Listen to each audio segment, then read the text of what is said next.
عائشہ کھڑکی کے پاس بیٹھی بارش کو دیکھ رہی تھی۔ بارش کے قطرے شیشے پر پھسلتے تو ایسا لگتا جیسے کسی کی آنکھوں سے آنسو بہہ رہے ہوں۔ اس کے ہاتھ میں ایک پرانا خط تھا، وہی خط جو اس نے برسوں سے سنبھال کر رکھا تھا۔ خط کے کونے مڑ چکے تھے، سیاہی مدھم ہو چکی تھی، مگر الفاظ آج بھی تازہ زخم کی طرح دل میں چبھتے تھے۔ عائشہ، میں وعدہ کرتا ہوں کہ ایک دن واپس آؤں گا۔ یہ الفاظ اس کی زندگی کا سب سے بڑا دھوکہ ثابت ہوئے تھے۔ عائشہ اور علی کی ملاقات یونیورسٹی کے پہلے دن ہوئی۔ علی سادہ سا لڑکا تھا، آنکھوں میں خواب اور باتوں میں سچائی۔ عائشہ کو اس کی یہی سادگی اچھی لگی تھی۔ وہ دونوں اکثر لائبریری میں ملتے، چائے کے کپ پر مستقبل کے منصوبے بناتے۔ علی ہمیشہ کہتا، میں بڑا آدمی نہیں بن پاؤں گا، بس اتنا کمانا ہے کہ تمہیں کبھی کسی کے آگے ہاتھ نہ پھیلانا پڑے۔ عائشہ مسکرا کر دیتی، مگر دل ہی دل میں جانتی تھی کہ خواب دیکھنا آسان اور انہیں پورا کرنا کتنا مشکل ہوتا ہے۔ وقت گزرتا گیا، محبت گہری ہوتی گئی، مگر حالات بدلنے لگے۔ علی کے والد بیمار ہو گئے، گھر کی ذمہ داریاں اس کے کندھوں پر آ گئیں۔ اسے شہر چھوڑ کر باہر کام کرنے جانا پڑا۔ روانگی کے دن علی نے عائشہ کا ہاتھ تھام کر کہا، مجھے تھوڑا وقت دو، میں سب ٹھیک کر کے لوٹ آؤں گا۔ عائشہ نے آنسو چھپاتے ہوئے سر ہلا کر اس نے علی پر یقین کیا، کیونکہ محبت میں یقین ہی سب کچھ ہوتا ہے۔ پہلے چند مہینے علی کے فون آتے رہے، خط آتے رہے، ہر خط میں امید ہوتی، ہر بات میں وعدہ۔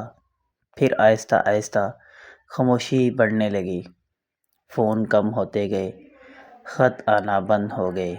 عائشہ ہر روز موبائل دیکھتی، ہر آہٹ پر چونک جاتی، مگر علی واپس نہ آیا۔ ایک دن خبر ملی کہ علی نے دوسری شادی کر لی۔ عائشہ کے لیے وہ دن قیامت سے کم نہ تھا۔ اس نے خود کو کمرے میں بند کر لیا، آنسو بہتے رہے، دل ٹوٹتا رہا، مگر باہر کسی کو خبر نہ ہونے دی۔ وہ جانتی تھی کہ دنیا کو کسی کے درد سے کوئی فرق نہیں پڑتا۔ وقت نے اپنا کام کیا، سال گزر گئے، عائشہ کے بالوں میں چاندی اتر آئی، آنکھوں میں وہ چمک باقی نہ رہی۔ لوگ کہتے، زندگی میں آگے بڑھو، سب بھول جاؤ، مگر کچھ چیزیں بھلانے کے لیے نہیں ہوتی، وہ انسان کے ساتھ سانس لیتی ہیں۔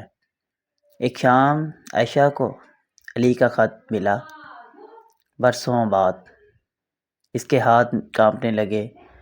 خط میں لکھا تھا، عائشہ، میں غلط تھا، میں کمزور تھا، تمہیں چھوڑ کر خود کو کبھی معاف نہیں کر پایا، اگر ممکن ہو تو مجھے معاف کر دینا۔